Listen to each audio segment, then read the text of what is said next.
Hello and welcome to Orchids 365. This is Roxy and I'm super excited today because we are going to open the Dendrobium Discolor Flask. Look at all these beautiful orchid babies. So first things first, Mr. 365 volunteered to help me open the flask.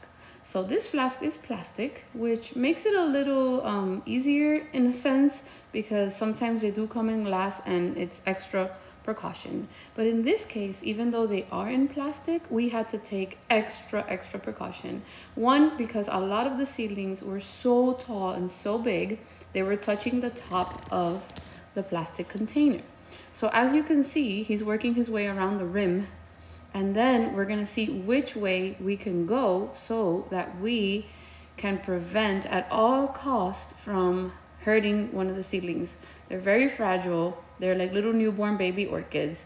So we're trying really hard not to cut a leaf or not to, damage anything because we want to give it the best shot that we can. I have this flask and I have not opened a flask since 2022, which I owe you clips from that, but they're very short. This one I can pretty much show you better because I've learned from the first time I did it. And so this would be the second time I unflasked dendrobiums, and I have them outside. They're doing pretty well, the ones from 2 years ago. So I have high hopes for these now when we take them out. So we decided to remove a piece because it was giving us a bit of a hard time. So it doesn't matter what happens to the plastic bottle as long as the orchids are okay. So I want to keep the picture somewhere because later I'm going to want to make IDs. I'm going to give you a closer look of the picture if you'd like on the screen. We're almost there. I highly recommend when we go inside or when you're going to actually remove them that you do wear gloves. It would be ideal to do it outside, but I have a cat, so I don't want him to jump on the table and get in touch with any chemicals or whatnot. So I'm probably going to do the opening and the whole part, and then later I'm going to establish them in little pots inside of the house. So what you want to have ready before you go in and open this, you want to have containers. You want to have plenty of sphagnum moss. I prefer the New Zealand. It's worked really well with my first unflasking and with my orchids, so I would spend a little more on the sphagnum moss, and trust me, you will see the results. You want to have, hi, we are inside now. You want to have gloves. In some instances, you may want to wear a mask, but that is solely up to you. You may want to wear goggles. It's up to you. I feel fine with the gloves because sometimes they're sitting, not sometimes, they are sitting in a lot of chemicals. The gel that it's in has a lot of chemicals. You do not want to touch it because you do not know if your skin will have a reaction to what's sitting in there. In this case, they grew so beautifully big that I'm just giving them a little wiggle and they're coming out.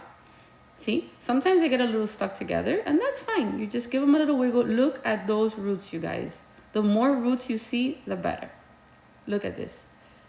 They're looking fabulous. So what I'm doing now is I'm taking them out from the gel that they sit in, and that gel consists of whatever chemicals they use in the lab to make these orchid seeds sprout. So they're sitting in that, and these I think had been sitting in there for about a year. I believe that's what I was told when I purchased it. So when they were already touching the top of the bottle, I was like, okay guys, but I think the longer I leave them in there, better the chances because they're bigger.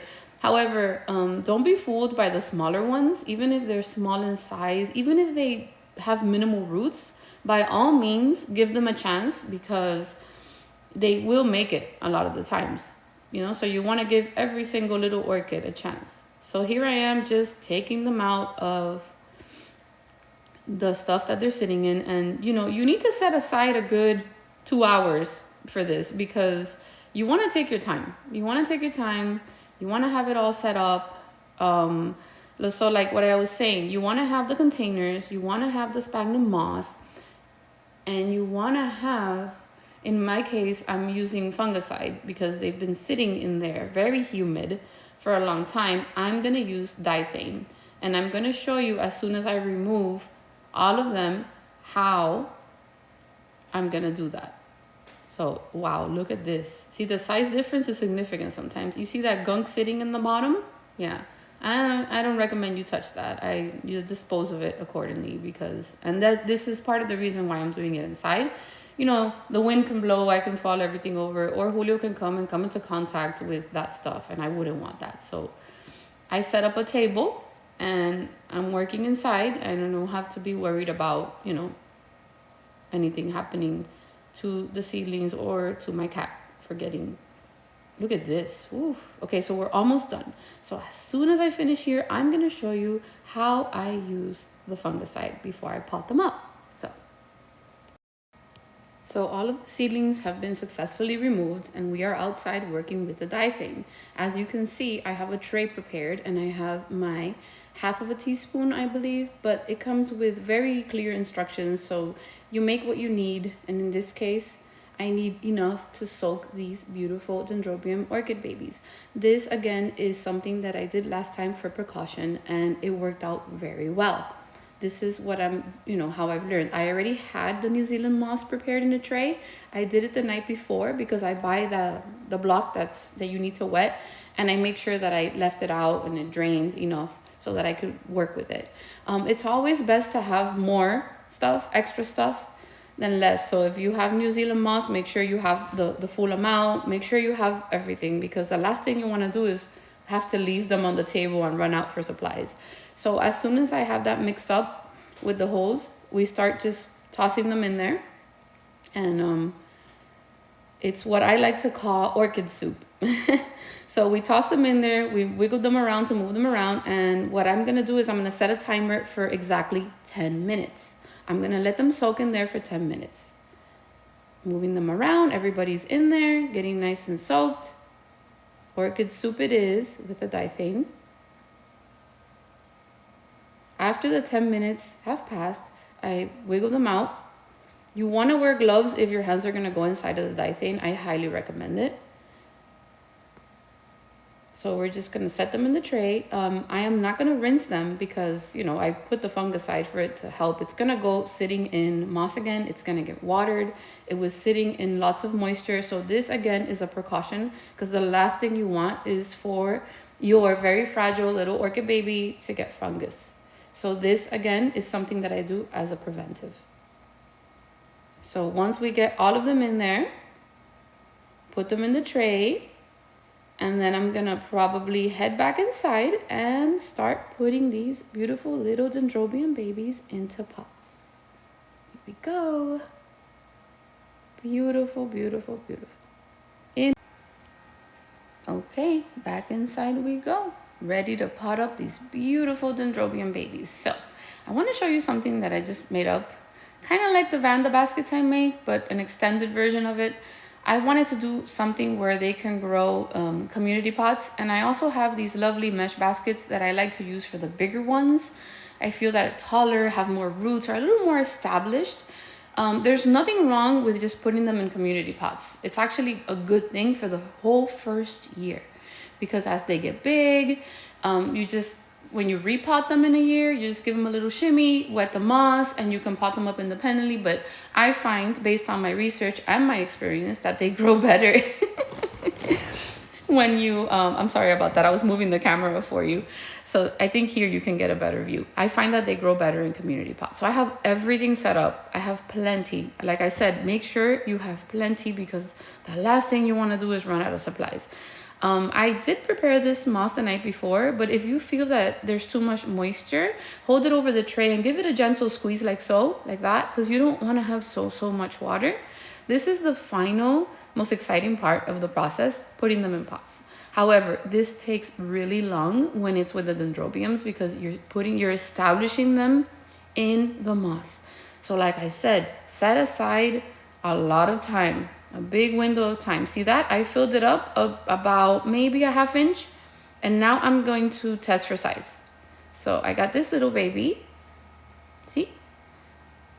I'm showing you the difference in sizes. See the difference? That huge one I may want to put by itself, but the little ones I might want to put in my little baskets, like in a community tray. So this one would probably be fine sitting in its own basket. So now what you want to do is the spacing. I would say I use about a finger space, you know, because an inch is probably too much like this. I might put them a little bit closer because I have a lot of them, and that's perfectly fine. I'd say about a finger space would be fine. Let me move the camera, give you a better view. I think that's good right there. So I have the moss. I'm kind of just playing around with them at the beginning. When you figure it out pretty much where they're going, then you pretty much start. So now I'm gonna get the moss and work it around the little seedling. I just want to make sure that what I'm doing is holding it steady, you know, because when these are going outside, so I'm kind of just figuring out the placement of the little seedling and the one next to it. And this is gonna take a very, very long time. So I'm showing you in great detail how I'm organizing them. And maybe I will move it along a little faster. But at the beginning, it's important for me to show you how it's going. See? Now I'm going up to pretty much the second little loop with moss. So far, so good. Now I'm gonna show you how I'm gonna pot them up when they're sitting by themselves. So I can give you two very good examples. So test for size. Again, get the moss, give it a little squeeze in case there's too much excess moisture. There you go. There's always something, even if you leave it out to drain. When you put it there, you want to push it down about a little less than halfway, because this guy has roots all over the place. So I want to kind of like, you can put the roots through the little slots. It's fine. It'll be fine. And then I think this one maybe a little higher up. You don't want to sit them too low, but then you don't want to sit them up too high where it can fall out. And now just going to get a little bit of moss to hold them in tight.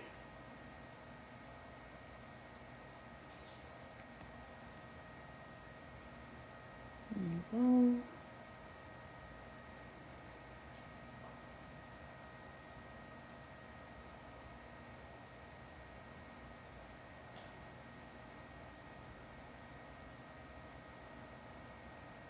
Just make sure I can stand them up as straight as I can.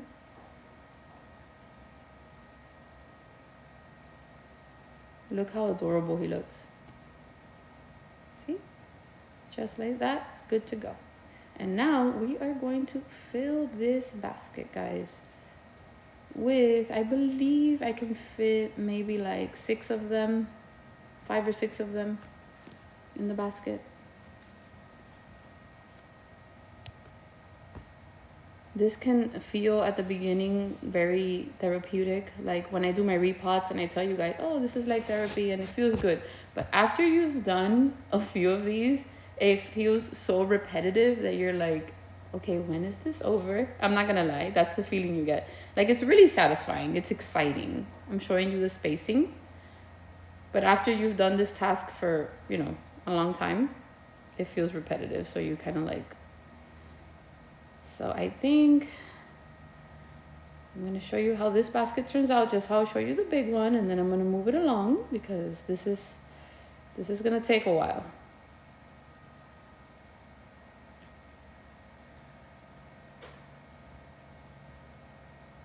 You're pretty much just working with the moss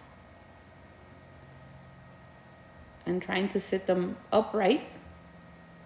I'm trying to give them a little bit of, look at this, how adorable. So there I have about 4.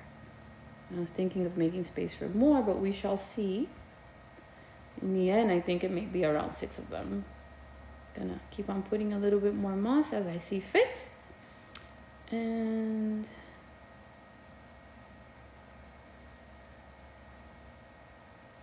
how adorable are these little babies in their crib?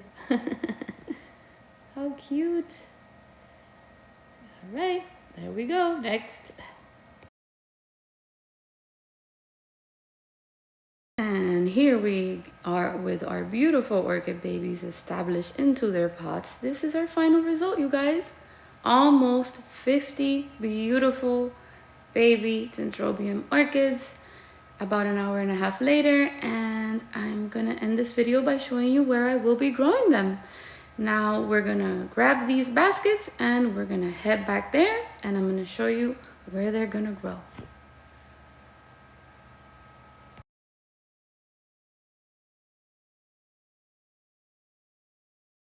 All right, and here we are in my newest grow space. In my highest shelf, we have these beautiful Dendrobiums established, sitting tight. The ones that are loose are in a tray because that way they will not fall. Everything is secured. The irrigation system is set up top. It's filtering the light. And now we wait and we watch them grow. I hope you found this video helpful. I hope you found it educational. I will list all of the details in the description. Thank you so much. Don't forget to hit that like button and always remember to please be kind. Take care. Thank you.